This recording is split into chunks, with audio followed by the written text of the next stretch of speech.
ಕನ್ನಡದ power star Puneeth Rajkumar ಅವರು RCB ತಂಡವನ್ನು ಬಹುವಾಗಿ ಪ್ರೇರಿಸಿದ್ದರು.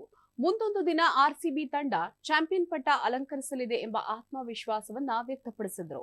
ಕನ್ನಡದ ಅಭಿಮಾನಿಗಳು ಜಾಕೆಟ್ ಚಿತ್ರಕ್ಕೆ ಹೆಣ್ಮಕ್ಳೇ ಸ್ಟ್ರಾಂಗ್ ಗುರು ಅಂತ ಪುನೀತ್ ರಾಜ್‌ಕುಮಾರ್ ಅವರ ಹಾಡನ್ನು ನೆನಪು ಮಾಡಿಕೊಂಡು ಸಾಮಾಜಿಕ ಜಾಲತಾಣದಲ್ಲಿ ಅಭಿನಂದನೆಗಳನ್ನ ಸಲ್ಲಿಸ್ತಾ ಇದ್ದಾರೆ.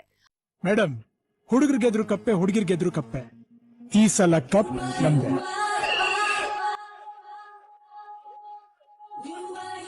ಅದರಂತೆ ಕರ್ನಾಟಕ ರತ್ನ ಪುನೀತ್ ರಾಜ್‌ಕುಮಾರ್ ಅವರ ಜನ್ಮದಿನದಂದೇ ಮಹಿಳಾ ಐಪಿಎಲ್ನಲ್ಲಿ ರಾಯಲ್ ಚಾಲೆಂಜರ್ಸ್ ಬೆಂಗಳೂರು ತಂಡ ಇತಿಹಾಸವನ್ನ ಸೃಷ್ಟಿಸಿದೆ.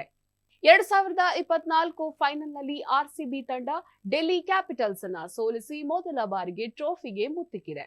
ಟಾಸ್ ಗೆದ್ದು ಮೊದಲು ಬ್ಯಾಟಿಂಗ್ ಆರಂಭಿಸಿದ ಡೆಲ್ಲಿ ಕ್ಯಾಪಿಟಲ್ಸ್ ತಂಡ ಉತ್ತಮ ಆರಂಭ ಪಡೆಯಿತು. ಆದರೆ 11 ಓವರ್ನಲ್ಲಿ ಶ್ರೇಯಾಂಕ ಪಟೇಲ್ ಅವರು 23 ರನ್ ಗಳಿಸಿದ್ದ ಮೆಗಾ ಲ್ಯಾನಿಂಗ್ ಅವರನ್ನ ಔಟ್ ಮಾಡೋ ಮೂಲಕ ಡೆಲ್ಲಿಗೆ ಮೊದಲ ಆಘಾತವನ್ನ ನೀಡಿದ್ರು.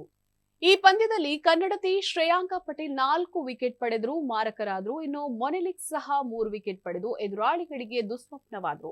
ಇನ್ನು ಆಶಾ ಶೋಭ್ನಾ ಸಹ 2 ವಿಕೆಟ್ ಅನ್ನ ಪಡೆದಿದ್ದಾರೆ. ಡೆಲ್ಲಿ ಪರ ಶಿಫಾಲಿ ವರ್ಮಾ 44 ರನ್, ರಾಧಾ ಯಾದವ್ 12, ಅನುರಾಧಾ ರೆಡ್ಡಿ 10 ರನ್ ಬಾರಿಸಿದ್ದು ಅಂತಿಮವಾಗಿ ಡೆಲ್ಲಿ ಕ್ಯಾಪಿಟಲ್ಸ್ ತಂಡ 113 ರನ್ಗಳಿಗೆ ಆಲ್ಔಟ್ ಆಗಿದ್ದು ಆರ್‌ಸಿಬಿಗೆ 114 ರನ್ಗಳ ಗುರಿಯನ್ನ ನೀಡಿತು. 114 ರನ್ಗಳ ಗುರಿ ಬೆನ್ನಟ್ಟಿದ ಆರ್‌ಸಿಬಿ 3 ಎಸೆತಗಳು ಬಾಕಿ ಇರುವಂತೆ 115 ರನ್ ಪೇರಿಸಿ ಗೆಲುವಿನ ನಗೆಯನ್ನ ಬೀರಿತು.